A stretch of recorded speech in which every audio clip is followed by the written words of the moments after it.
Hey student, this is Govind Singh. Today I am teaching you the third unit of this book, Social and Political Life. In short, we can say civics. हम इसको civics भी कह सकते हैं हम.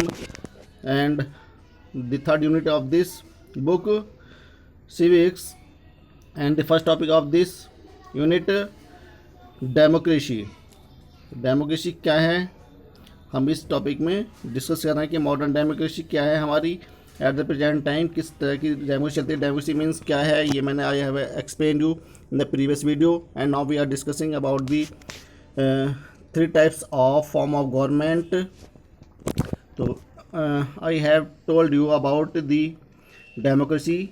This is the form of government in which people elected their leader, and this is the none as the people power of democracy. ये हमारी प्रजातंत्र की लोगों की, जनता की शक्ति भी मानी जाती है. इसको हम जनता की शक्ति कहते हैं. This is I have explain in the previous video. And now we are discussing about democracy and how many types are democracy at the present time in the world. And in India, as you know that in India is the democratic country, and here the most popular and largest democratic country in the world, India. There are different types of monarchy. हम discuss करेंगे हमारी जो three types की जो government है, form है, उनकी हम डिस्कस कर रहे हैं. तो हमारी फर्स्ट है monarchy, and second dictatorship, and third democracy. जो फर्स्ट हमारी जो डेमोक्रेसी, जो फर्स्ट जो प्रजातंत्र में जो हमारी जिस तरह की जो फ्रॉम एंशिएंट टाइम से लेकर के eight the present time modern time तक जो हमारी जिस तरह की जो फॉर्म ऑफ गवर्नमेंट चली आ रही हैं, तो उनमें से हमारी फर्स्ट जो है मोनार्ची है. मोनार्ची में आप लोगों ने सुना होगा कि इस तरह का जिसको हम राजसी कहते हैं, शासक कहते हैं. अर्थात इसमें हमारा किंग होता है या क्वीन होती है, एम्परर होता है या एम्प्रेस होती है, राजा होता है या महारानी होती है, या किंग राजा होता है या सम्राट होता है या महारानी होती है. तो इसमें ये हमारी मोनार्ची होती है. मोनार्ची भी हमारी डिफरेंट टाइप की होती हैं. इसमें हमारी टू टाइप्स की मोनार्ची होती है. नंबर एक absolute monarchy, and the second is the constitutional monarchical form. तो this is the two types of monarchy. तो मोनार्ची में हम डिस्कस करेंगे पहले मोनार्ची की हमारी इसमें क्या किस तरह की फॉर्म होती है. तो मोनार्ची जो हमारी एब्सोल्यूट मोनार्ची होती है, उसमें राजा स्वयं रूल करता है, वही जनता पर अपने द्वारा बनाए हुए रूल्स फॉलो कराता है. तो इसमें पूरी पावर्स, ऑल पावर्स जो होती हैं वो किंग के हाथ में होती है, सम्राट एम्परर के हाथ में होती हैं या क्वीन के हाथ में होती हैं. तो इस प्रकार से जो किंग होता है रूल, वो ही रूल करता है. एंड जो सेकेंड हमारी कॉन्स्टिट्यूशनल होती है, कॉन्स्टिट्यूशनल मोनार्ची में हमारा जो कुछ जो किंग तो होता है, एम्परर भी होता है, क्वीन भी होती है, लेकिन पावर्स जो होती हैं गवर्नमेंट के हाथ में होती है. उसमें जो मेजर पार्ट होता है हमारे गवर्नमेंट का, जो मेन पावर होती है वो गवर्नमेंट के हाथ में होती हैं. राजा केवल नाम मात्र का होता है, वो पावर सारी गवर्नमेंट के हैंड में होती हैं. तो इस प्रकार से हमारी ये टू टाइप की मोनार्ची होती है. The monarch has complete power over the country. तो मोनार्च में जो कंप्लीट पावर होती है ओवर द कंट्री, देश के पास होती है, and the people in it, और इसके लोगों के पास. तो जो हमारी कॉन्स्टिट्यूशनल जो मोनार्ची होती है, उसकी जो सारी पावर होती है वो देश के लोगों के हाथों में होती है. इस टाइप की टू टाइप की मोनार्ची होती है. Absolute monarchy I have explain about this, कि इसमें जो किंग होता है या क्वीन होती है या एम्परर होता है या एम्प्रेस होती है, जो राजा होता है या रानी होती है, सम्राट होता है या महारानी होती है, वही इसमें रूल करती है, उसी के हाथों में सारी पावर्स होती हैं. And we discuss this is the type of monarchy absolute monarchy. A king is ruling over the people. Universal suffrage. And now we discuss in detail. Monarchy has a king, queen, emperor और empress. जैसा मैंने अभी आप लोग से बताया था कि हमारी जो मोनार्ची होती है, मोनार्ची हमारी 2 टाइप की होती है, एब्सोल्यूट और कॉन्स्टिट्यूशनल मोनार्ची। तो हमारी जो एब्सोल्यूट मोनार्ची में होते हैं, इसमें किंग होता है, राजा होता है, या सम्राट होता है, या महारानी होती है। And the ruling position can be passed on the rulers hairs. तो इसकी जो रूलर होता है, जो किंग होता है, उसकी जो कमिंग जनरेशन होती है, उसका जो या बेटा होता है, तो वही उसके जो उत्तराधिकारी होते हैं, सक्सेसर होते हैं, वही इसके सक्सेसर बनते हैं इस मोनार्ची, एब्सोल्यूट मोनार्ची में। उसके जो सक्सेसर होते हैं, जो रूलर्स होते हैं, वही इसमें रूल करते हैं। उसी की जनरेशन सक्सेसर बनती है, उसी की उत्तराधिकारी बनती है। In some traditional monarchies the monarch has absolute power. तो इस प्रकार से जो सारी पावर्स होती हैं, ट्रेडिशनल रूप से, जो पारंपरिक रूप से जो उसकी जनरेशन टू कमिंग जनरेशन जो चली आ रही रूलिंग जो टाइम है, वो सारी during the time of this period सारी पावर जो होती हैं वो रूलर्स के हाथ में होती है, किंग के हाथ में होती हैं, एम्परर के हाथ में होती हैं, क्वीन के हाथ में होती हैं। तो इस प्रकार से हमारी ये मोनार्ची है, एब्सोल्यूट मोनार्ची कहलाती है। बट एक कॉन्स्टिट्यूशनल मोनार्ची, लेकिन जो हमारी कॉन्स्टिट्यूशनल मोनार्ची होती है, लाइक जैसे that of the United Kingdom की, at the present time United Kingdom में हमारी जो है वहाँ पर कॉन्स्टिट्यूशनल मोनार्ची है, वहाँ की जो पावर होती हैं, वहाँ पे किंग भी होता है, क्वीन भी होती है, मतलब जो भी रूल होता है किंग या एम्परर हो, लेकिन जो पावर्स होती हैं वहाँ की गवर्नमेंट के हाथ में होती हैं। This is the type of monarchy. And the traditional monarchical form of government was practice widely but had problems. जो हमारी ट्रेडिशनल मोनार्चिकल है, ये बड़े विश्व स्तर पर इस चलन में है, लेकिन इसमें कुछ ना कुछ प्रॉब्लम होती हैं। The large number of people, बड़े स्तर पर जो लोग होते हैं, of big countries felt that their problems were not address adequately and king were only interested in making money for themselves. इस प्रकार से जो राजा होता है, किंग होता है या सम्राट होता है, वो केवल अपना जो जनता होती है उस पर कंप्लीट ध्यान नहीं दे पाता, क्योंकि जो देश की आबादी होती है, जनता होती है, वो बहुत ज़्यादा लार्ज स्केल पर बिग बड़ी होती है। तो जिस कारण से उनकी जो प्रॉब्लम्स है वो उनको सॉल्व नहीं कर पाता। बट उसके अतिरिक्त instead of solving their problems, the king emperor जो भी होता है वो अपना धन संचय करने में लगा रहता है, धन इकट्ठा करने में लगा रहता है, अपनी मनी बनाने में लगा रहता है। तो इस प्रकार से हमारी इसमें ये प्रॉब्लम ट्रेडिशनल मोनार्चिकल में इस टाइप की प्रॉब्लम को जो है फेस की जाती है। They also felt that the laws were made as per the will of the king and there was no fixed procedures. और इसके अलावा जो रूल्स होते हैं, जो नियम बनाए जाते हैं, जो लॉ होते हैं, वो सारे किंग के द्वारा बनाए जाते हैं या एम्परर के द्वारा बनाए जाते हैं, जिनको जनता को फॉलो करना होता है, मानना होता है, जिसका कोई निश्चित प्रक्रिया नहीं होती है। Gradually this system was fading. अब धीरे धीरे ये सिस्टम क्या है, खत्म होता जा रहा है, क्योंकि this is the awareness among the people. Dictatorship, अब हम डिस्कस करते हैं second point of this video.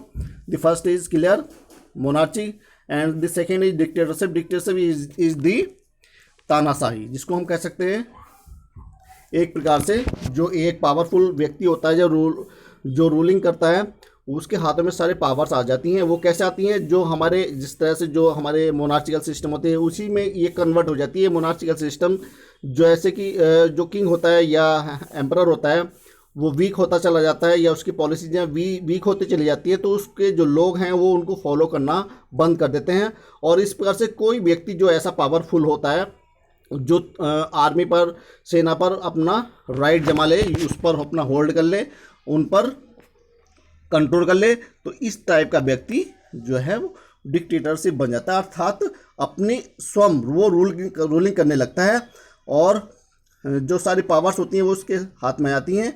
इस प्रकार की जो प्रॉब्लम्स क्रिएट अगर होती हैं तो वो केवल कॉन्स्पिरेसी के द्वारा होती हैं, षड्यंत्र के द्वारा होती हैं, क्योंकि जो सिस्टम जो गवर्नमेंट का होता है उसमें कहीं ना कहीं वीकनेस आ जाती है, जिस कारण से ऐसा होता है, जिसको हम कहते हैं तख्ता पलट जाना। ठीक है, एट द प्रेजेंट टाइम आप लोग जानते हैं कि जो नॉर्थ कोरिया है वहाँ पर eight the present time dictator type of government वहाँ पे चलती है। किम जोंग जो वहाँ का रूलर है, डिक्टेटर है।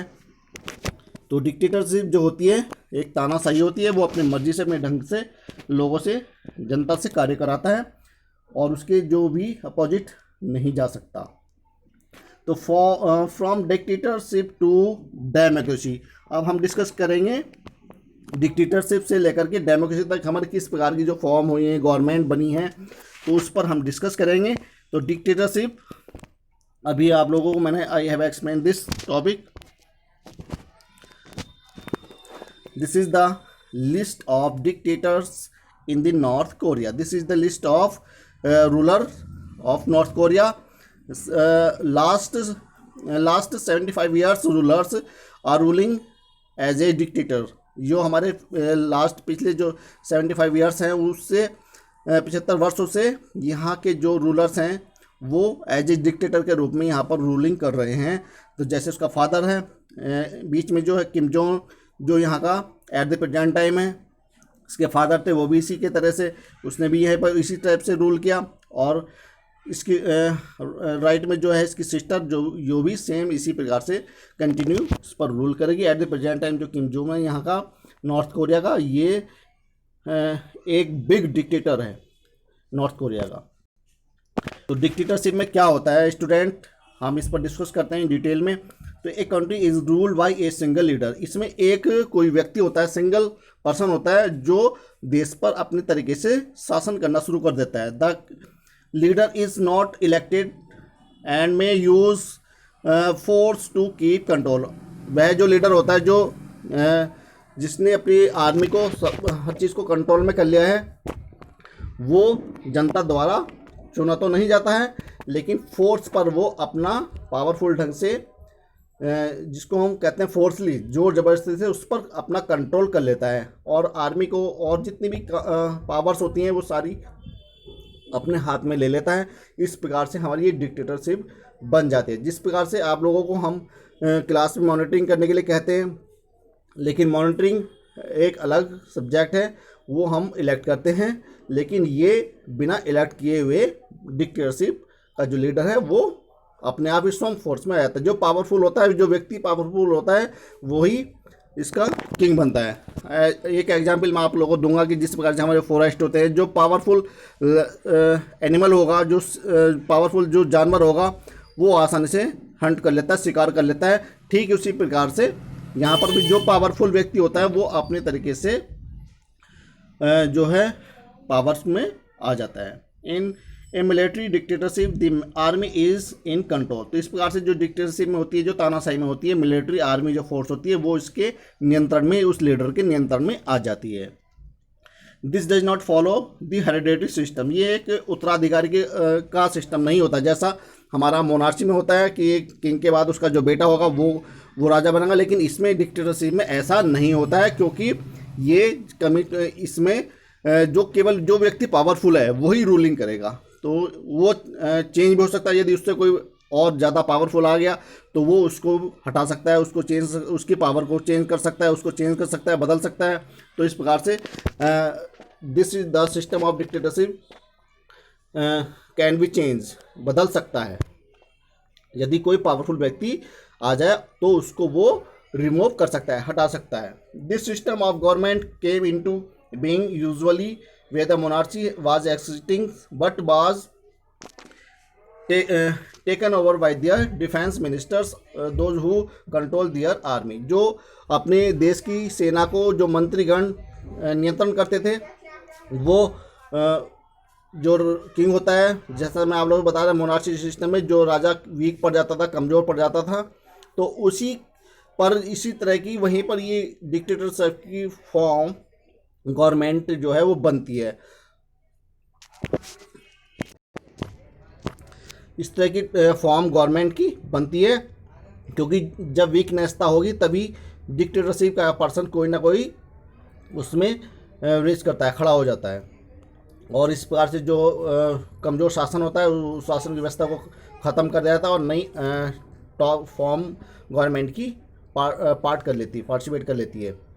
An army officer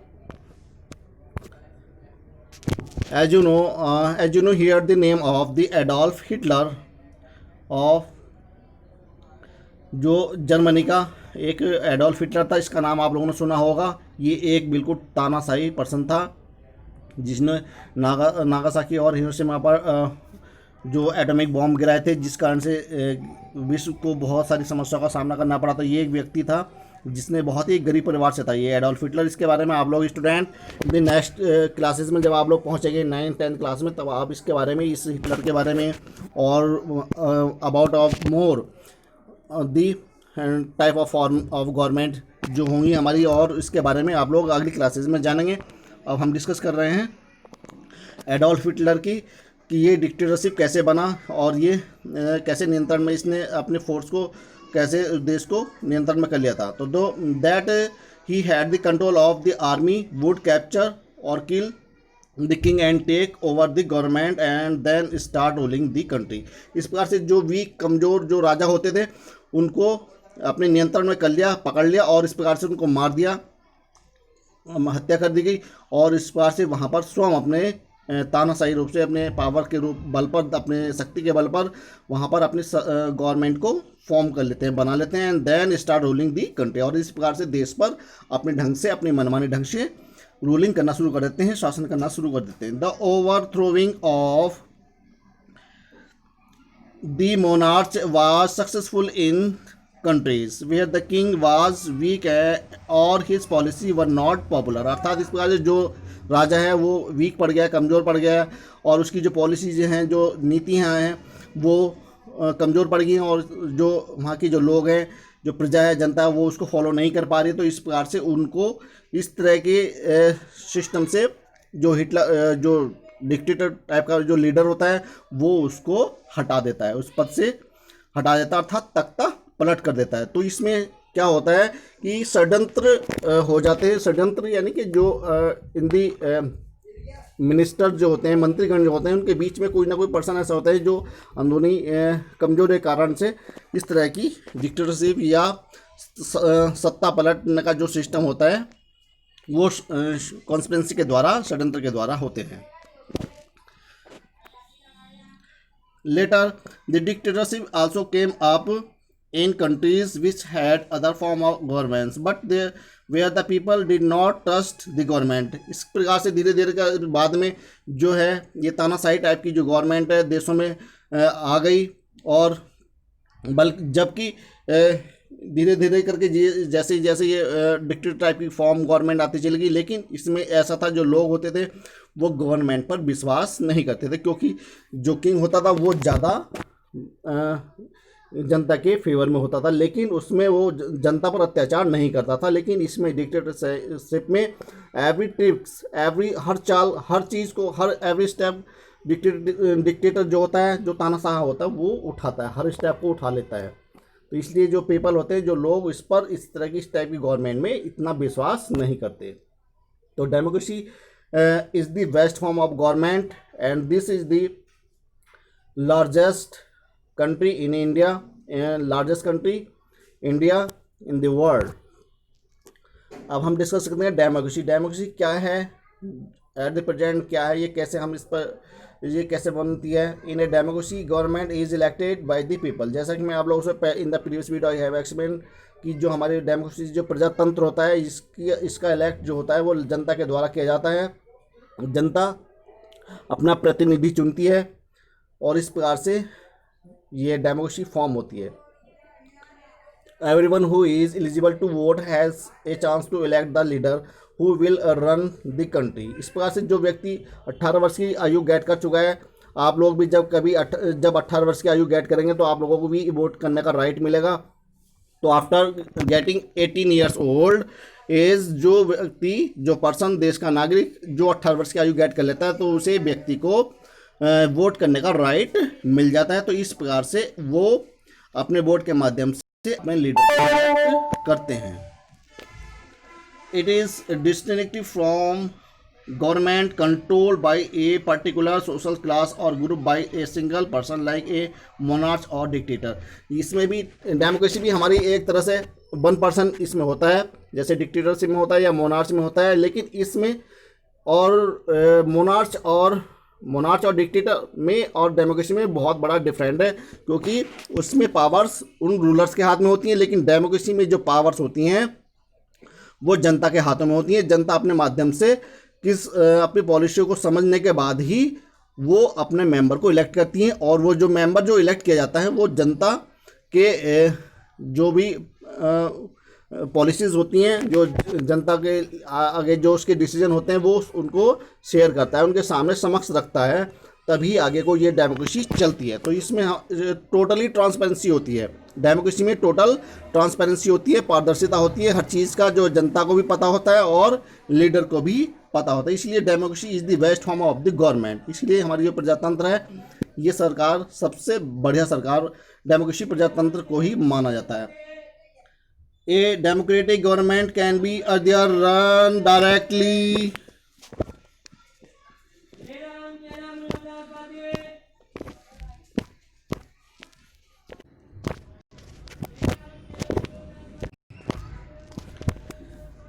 A democratic government can be either run directly or through elected representative। जो हमारी डेमोक्रेटिक गवर्नमेंट होती है हमारी डायरेक्टली भी इलेक्ट की जा सकती है। जैसे हमारा यूएसए है, तो यूएसए में क्या होता है, वहाँ पर असेंबली इकट्ठा होती है। असेंबली में एक जो व्यक्ति होता है, लीडर जो होते हैं, जो कॉन्टेस्ट में पार्टिसिपेट करते हैं, जो मेंबर होते हैं इलेक्शन में जो लीड करते होते हैं, तो उनको वहाँ पर बुला लिया जाता है और इस प्रकार से असेंबली के माध्यम से उनका चयन कर लिया जाता है, इलेक्ट कर लिया जाता है। तो इसी टाइप से हमारा डेमोक्रेसी में भी इसी प्रकार का होता है, लेकिन ये हमारा डायरेक्टली होता है। लेकिन हम जो डेमोक्रेसी जो हम करते हैं ये हमारी इनडायरेक्टली वे में होती है।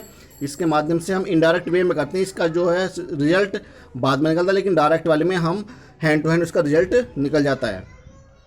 तो the direct form of needs a huge number of people to assemble at one place it is not practical any more.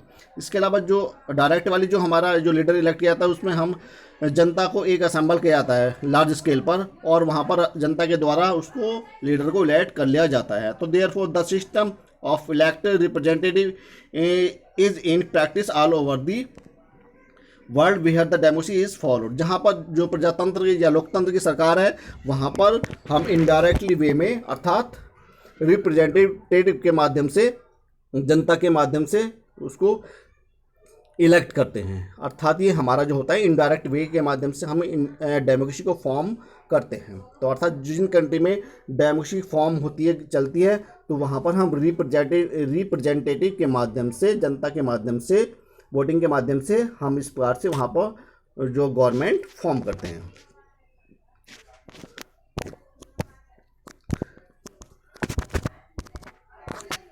And now we discuss modern democracy. तो मॉडर्न डेमोक्रेसी क्या है, वर्तमान अर्थात जो एट द प्रेजेंट टाइम हमारी जो democracy चली हुई है, अब हम आधुनिक नवीनीकरण प्रजातंत्र के बारे में हम डिस्कस करते हैं। मॉडर्न यानी कि वर्तमान में जो हमारी गवर्नमेंट चली हुई है, डेमोक्रेसी है, इसके बारे में हम डिस्कस कर रहे हैं।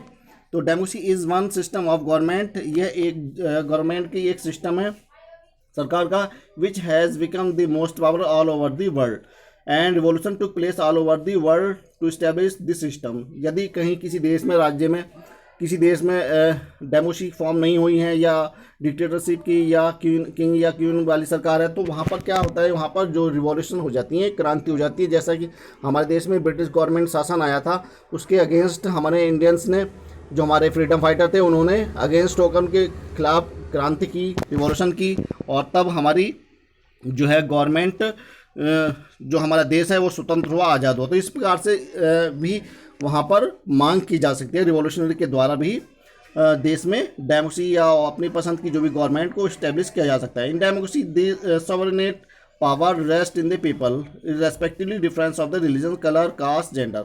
अर्थात जाति, धर्म, जाति के आधार पर, धर्म के आधार पर या किसी लिंग के आधार पर किसी भी व्यक्ति के साथ भेदभाव नहीं किया जाता, और भाईचारा अर्थात जो हमारी सॉवरेनिटी जो होती है, जिसको हम संप्रभुता कहते हैं, उससे हम देश के सभी नागरिकों के माध्यम से इसको डेमोक्रेसी को फॉर्म किया जाता है।